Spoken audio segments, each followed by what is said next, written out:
हमारे पास अब इसका है फोर्थ रे डायग्राम, ठीक है, जहां पे जो ऑब्जेक्ट है वो प्लेस्ड है सी पे, ऑब्जेक्ट एट सी।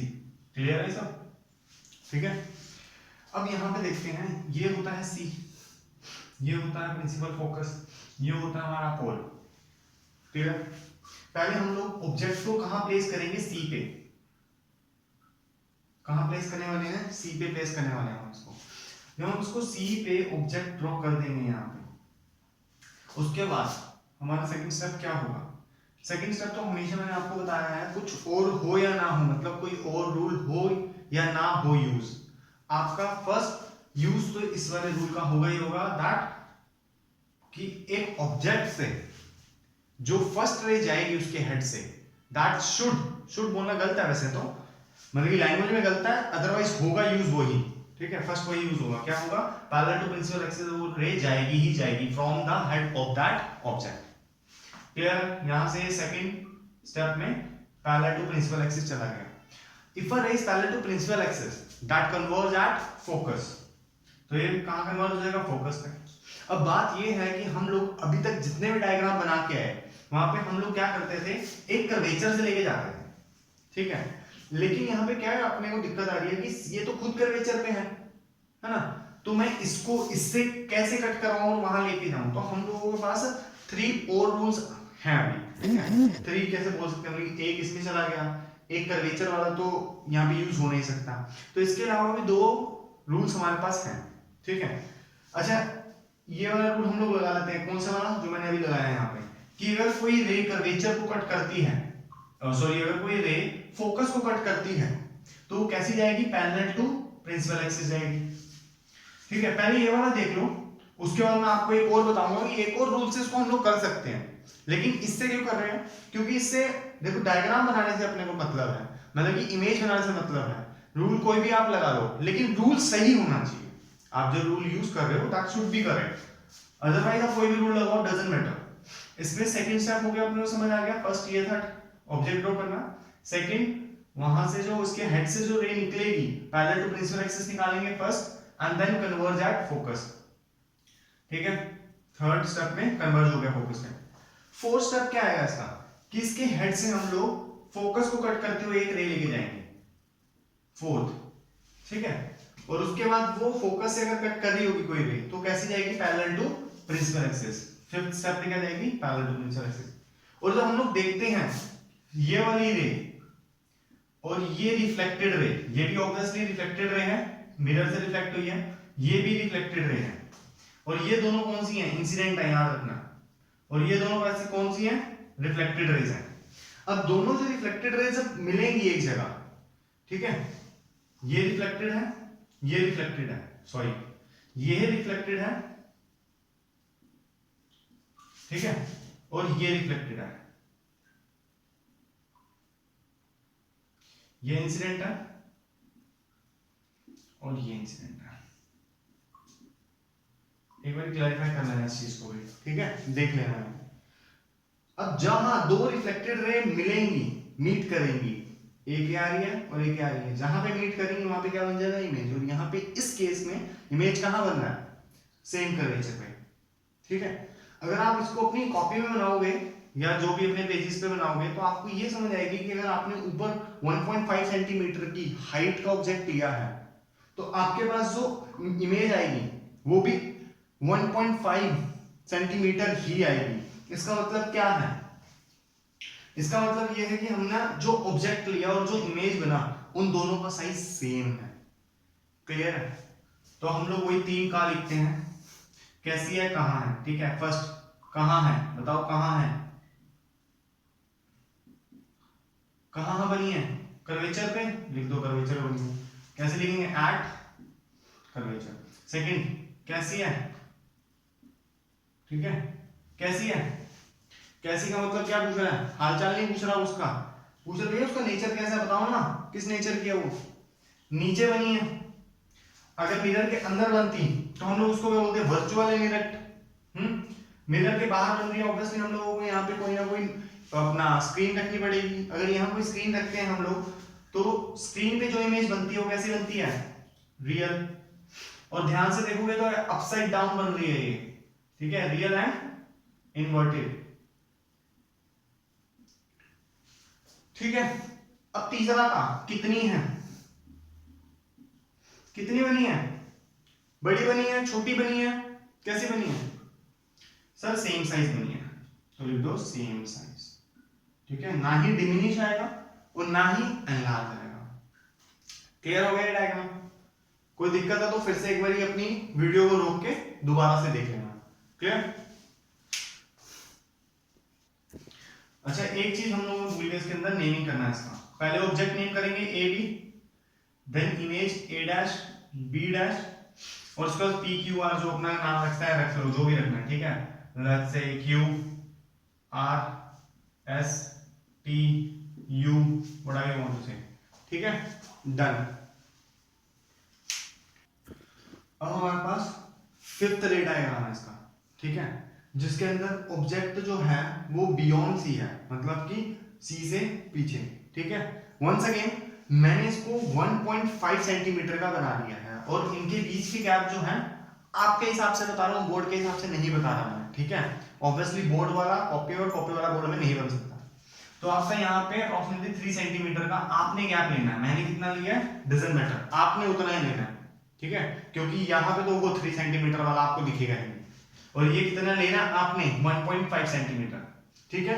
और हम लोग इसका नाम रखेंगे A B, done. Next step में हम क्या करेंगे, इसके हेड से एक रे निकालेंगे which should be parallel to principal axis. Clear? अगर कोई भी ray parallel to principal axis आएगी तो कहां चली जाएगी, वो कन्वर्ज हो जाएगी फोकस पे। ये कौन सा मिरर है याद रखना, कॉनकेव मिरर। आया इतना समझ? अब इसके अंदर आपने देखा होगा, मैं ये इसके अंदर धीरे धीरे बना रहा हूं। धीरे धीरे क्यों बना रहा हूं मैं आपके लिए, क्योंकि इसके अंदर ये बच्चों को डाउट रहता है। बच्चे ये सोचते हैं कि सर सी से लाइट निकल के ऑब्जेक्ट पे टकरा के फिर निकल रही है क्या। यहां पे आपकी क्लियरिटी और भी ज्यादा बढ़ जाएगी। बच्चा लाइट तो ऑब्वियसली कहां से निकलेगी, ऑब्जेक्ट से निकलेगी ना, तो यहीं से ऑब्जेक्ट से लाइट निकली, उस रे ने कर्वेचर को कट किया और सीधी चली गई, डन।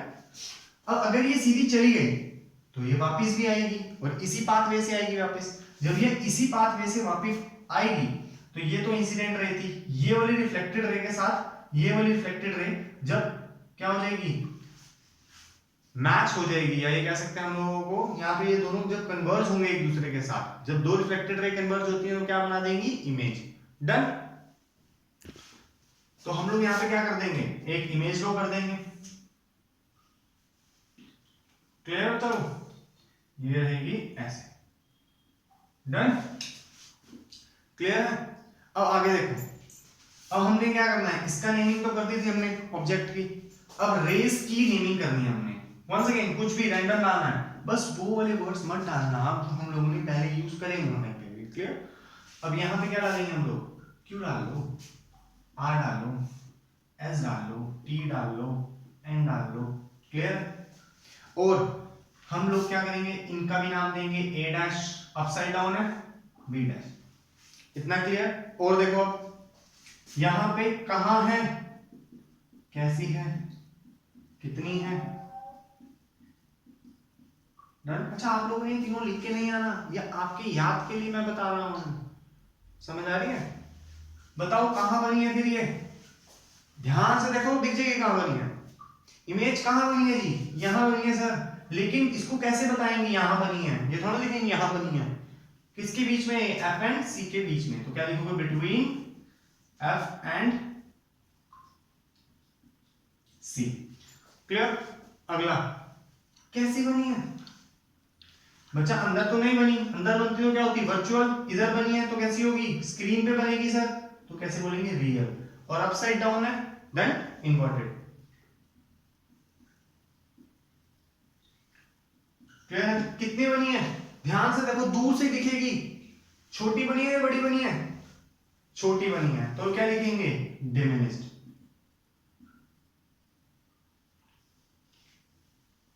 आगे समझ, डन। चलो, अब हमने जो हमारा लास्ट है कॉनकेव मिरर का, जो लास्ट हमारा रे डायग्राम है वो ऑब्जेक्ट कहाँ प्लेस्ड है, ऑब्जेक्ट एट इंफिनिटी, मतलब कि ऑब्जेक्ट हमारा इंफिनिटी पे प्लेस्ड है। तो हम लोग उसको कैसे शो कर सकते हैं, अगर कोई भी दो line parallel to principal axis आती हैं तो इसका मतलब क्या है, वो बहुत दूर से आई है, मतलब उसका ऑब्जेक्ट कहाँ है, इंफिनिटी पे प्लेस्ड है। क्लियर। अब ये दोनों दूर से आई हैं, ये कैसे पता लगा ये दोनों दूर से आई हैं, क्योंकि ये दोनों ना एक दूसरे के पैरेलल आ रही हैं, समझ रहे हो। अब पैरेलल आ रही हैं, अगर कोई भी रे इंफिनिटी के मतलब कि प्रिंसिपल एक्सिस से पैरेलल आती हैं तो कहां कन्वर्ज होंगी, कहां कन्वर्ज होंगी, फोकस पे। डन। तो ये कहां कन्वर्ज होगी, फोकस पे। तो ये ऐसे आई रिफ्लेक्टेड रे, ये रे ऐसे, तो दोनों की दोनों कहां मीट करी, फोकस पे। तो इमेज कहां है सर, इमेज तो दिख ही नहीं रही। दिखने से क्या मतलब है, बहुत छोटी है इसलिए तो नहीं दिख रही है, ये कह सकते हैं पॉइंट साइज है। तो जब हम लोग पूछेंगे कैसी है, कितनी है, ठीक है, और लिखेंगे ना कहां है, तो कहां में क्या बता देंगे, एट फोकस। कैसी है हमें बता देंगे नहीं, और कितनी हमें भी बता देंगे, कितनी है भैया, पॉइंट साइज। पॉइंट साइज का मतलब अगर सर बहुत दूर से आई है, अगर बहुत दूर से आई है रे, इसका मतलब वो इंफिनिटी पे है। कोई चीज अगर इंफिनिटी पे है, ठीक है, और उसकी रे यहां तक आ रही है, तो आते आते आते आते आते उसकी इमेज हम लोग जो बनाएंगे बहुत छोटी तो बनेगी। आप कहते हो सर समझ नहीं आई वाली बात, इसको बड़े प्यार से समझते हैं। मैं कह रहा हूँ मिरर मिरर का कॉन्सेप्ट हटाओ अभी यहाँ से समझने के लिए इसको। अगर मान लो मैंने अपने पास कार रखी हुई है, मतलब कि मेरे पास कार है, ठीक है, टॉय कार नहीं, ओरिजिनल कार है। अगर मैं उसको पास से जाके देखता हूँ तो बहुत बढ़िया है, ठीक है, बहुत बढ़िया दिखते हैं, तो बहुत बड़ी बड़ी सी दिखती है। लेकिन अगर मैं फर्स्ट फ्लोर पे चला जाऊं, ठीक है, और ऐसे चेक करूं तो मेरी कार कम से कम इतनी आती है। मैं सेकंड फ्लोर पे चला जाऊं वो इतनी हो जाती है, थर्ड फ्लोर पे चला जाऊं इतनी हो जाती है, और अगर मैं 15 या 20 फ्लोर पे चला जाऊं तो वो इतनी सी नजर आती है। क्लियर है। वैसे ही अगर ये बहुत दूर से आ रही है, मतलब कि अगर मैं 15th फ्लोर पे हूं तो मेरी आंखों के ऊपर जो इसकी रिफ्लेक्टेड रे आ रही है, मतलब कि पहले क्या हुआ होगा, देखो यहां जो ऑब्जेक्ट है, ठीक है, उसके ऊपर लाइट पड़ी होगी। बना लेते हैं, मान लो इंफिनिटी ये है, बहुत दूर है इंफिनिटी है, ठीक है, यहाँ पे रही हमारी कार। मान लो पहले यहाँ पे लाइट डली होगी, इसके ऊपर सनलाइट डली होगी, फिर इसने सन की लाइट को रिफ्लेक्ट किया होगा, फिर रिफ्लेक्ट करने के बाद मेरा यहाँ पे मिरर आया होगा। लेकिन अगर मैं यहाँ इतनी दूर से मिरर जहां प्लेस्ड है वहां से देखूं इस कार को, तो मुझे खुद को बहुत छोटी दिख रही है, इस मिरर को तो और भी छोटी दिखेगी, और जब इसकी इमेज बनेगी वो और ज्यादा छोटी बनेगी, ठीक है, बड़ी भी बन सकती है, लेकिन डिपेंड करता है वो चीज कहाँ प्लेस्ड है। अब यहाँ के हिसाब से कहाँ प्लेस्ड है, इंफिनिटी पे है, सर बहुत दूर है। क्लियर। तो इस हिसाब से कैसी बनेगी इसकी, कैसे बनेगी, अच्छा पॉइंट साइज कैसी वाली बात नहीं है, कितनी वाली बात है, साइज है ना, तो कितने के ऊपर आ गया। कैसी की बात क्या है, सर हम कैसे बताएं कैसी है, दिख तो रही नहीं है ना, अरे दिख नहीं रही, लेकिन ये तो पता लग रहा है कहां बन रही है, यहां बन रही है, इनसाइड द मिरर कोई नहीं ना। अगर इनसाइड द मिरर होती तो क्या होती, रियल होती है वर्चुअल होती, वर्चुअल होती, लेकिन ये यहां है तो ये क्या है, रियल है। क्लियर है। सर अब ना ये बात नहीं समझ आ रही, इसको हम लोग इन्वर्टेड किस मुंह से लिखें, ये पूछ रहे हो ना सर, किस मुंह से इसको हम इन्वर्टेड लिखें। आप तो कहते हो सर ये अब तो दिख भी नहीं रहा, इन्वर्टेड लिख दें। इस डायग्राम के अंदर ये पहचानना मुश्किल है, इसलिए इस रे डायग्राम के बाद इसका एक ऑल्टरनेटिव दिखाऊंगा, ठीक है, जिसकी टीचर ये मान जाए, बताओ वेल एंड गुड है, जिसकी टीचर ये ना मानती हो उनके लिए मैंने दूसरा डायग्राम इसके बाद बना रहा हूं, वो भी देख लेना। लेकिन यहां पे हम लोग इन्वर्टेड लिखते हैं, क्यों, क्योंकि ज्यादातर जो रियल इमेज होती है वो इन्वर्टेड ही होती है। बाकी हम लोग अभी इसके बाद एक और रे डायग्राम बना रहे हैं इसी का सेम, लेकिन उसमें थोड़ा सा कॉन्सेप्ट डिफरेंट है, ठीक है। चलो उसको बनाने से पहले पहले इसकी क्या करते हैं हम लोग, नेमिंग कर लो, वही है, कुछ भी नाम डाल दो, Q R N S T, खत्म। ना ही इसके अंदर ऑब्जेक्ट दिख रहा है, ना ही इसके अंदर अपने को क्या दिखेगा, image. Done. Clear. Second alternative बता रहा हूं सेम रे डायग्राम का, क्या था, ऑब्जेक्ट एट इंफिनिटी, ठीक है। वहां पे हमने क्या किया था, पैरेलल लगाए थे प्रिंसिपल एक्सिस से दोनों रेस को। अच्छा वो रे किस किस के पैरेलल थी, एक तो एक दूसरे के पैरेलल थी, डन, और दूसरा प्रिंसिपल एक्सिस के पैरेलल थी। लेकिन यहाँ पे दूसरा ऑल्टरनेटिव क्या कहता है कि हम लोग ना उन दोनों को पैरेलल लाएंगे लेकिन प्रिंसिपल एक्सिस के पैरेलल नहीं लाएंगे। ठीक है, तो ऐसे कैसे हो जाएगा? दो प्रिंसिपल इस पे वर्क करते हैं, प्रिंसिपल कहना गलत है, ये कह सकते हैं दो तरीके से काम करती है। या तो वो एक दूसरे के पैरेलल आए वो रेस, तब भी इंफिनिट फोकस पे बनेगा, या वो प्रिंसिपल एक्सिस के पैरेलल आए। ठीक है, दोनों में से एक काम हो जाएगा तब भी वो फोकस पे बन जाएगा, इसका मतलब वो इंफिनिटी से आया है। आओ देखो जरा, इसमें मैंने नाप रखा है, ये एफ है, ठीक है, अप्रोक्सीमेटली 3 सेंटीमीटर, और ये सी है। ठीक है, क्लियर? अब हम लोग क्या करेंगे, इसके अंदर दो पैरेलल लाएंगे। डन? देखो तो इसके अंदर देखो हमने एक दूसरे के पैरेलल बनाएंगे रेज। डन? अब होगा क्या, पहले सुन लो फिर बनाता हूं मैं। होगा क्या, फर्स्ट स्टेप में क्या होगा कि भैया ये देखो, अगर कोई चीज पोल पे आए, एक रूल हमारा ये भी था, अगर सीधा वो पोल पे आ जाए तो पोल से ही चला जाएगा। ठीक है, सेम एंगल पे, मान लो 30 डिग्री एंगल पे आया है या 20 डिग्री एंगल पे आया, तो वही एग्जैक्ट नाप के, उतना ही एग्जैक्ट मेजर करके हम लोग यहां से भी उतना ही एंगल से निकाल देंगे। लेकिन सेकंड वाले का क्या होगा सर, इसके बारे में तो हमने पढ़ा ही नहीं। ठीक है, नहीं पढ़ा ना हमने, नहीं पढ़ा है ही नहीं, तो कहां से पढ़ोगे इसको? इसकी कन्वर्जिंग के ऊपर छोड़ देंगे हम लोग। ठीक है, डन है मेरी बात? इसकी कन्वर्जिंग के ऊपर छोड़ने का मतलब क्या है, देखो ये कन्वर्ज है। अगर मैं कढ़ाई के ऊपर भी कोई चीज फेंकता हूं तो मुझे पता होना मैं किस हिसाब से फेंक रहा हूं, उसके फोकस के हिसाब से फेंक रहा हूं, उसके पैरेलल हिसाब से फेंक रहा हूं। इतना तो नहीं समझ आती, फेंकते लेकिन फिर भी वो कन्वर्ज होती है ना। हमने सेम रूल यहाँ पे आजमाना है, इसको फेंकेंगे और उसके बाद देखेंगे अपने हिसाब से कितना कन्वर्ज करती है।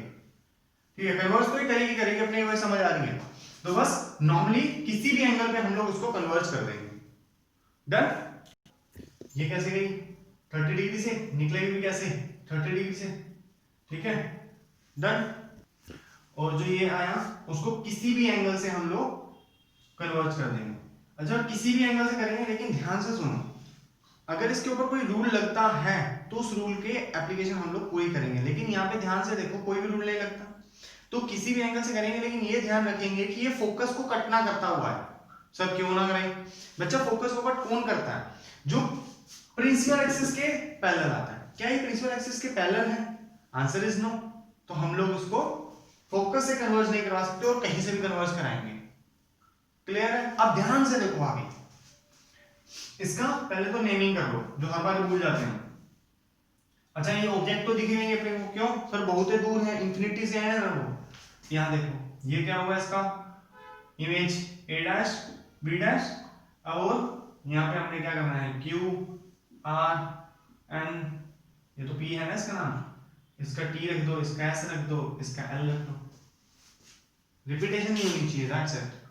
अब तीन बातें वही निकालनी है हम लोगों ने, कहाँ है, कैसी है, कितनी है।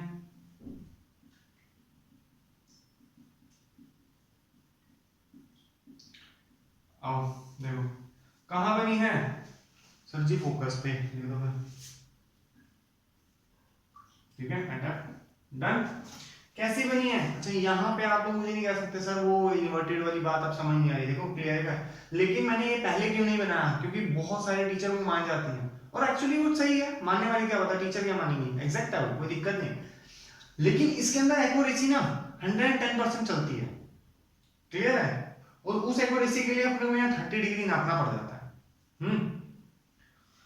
अब देखो कैसी है, यहां बनी है तो ऑब्वियस सी बात है सर रियल है, अपसाइड डाउन है तो इनवर्टेड है। क्लियर है? कितनी है?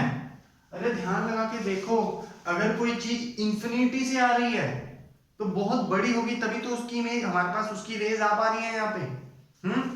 तो उसकी इमेज अगर इतनी सी बने, 1 सेंटीमीटर की बने, तो क्या सोचोगे कैसी बन रही है, बहुत बड़ी बन रही है, ये छोटी बन रही है, बहुत छोटी बन रही है। तो हम लोग लिखेंगे हाईली, हाईली क्या लिखेंगे, डिमिनिश्ड। क्लियर?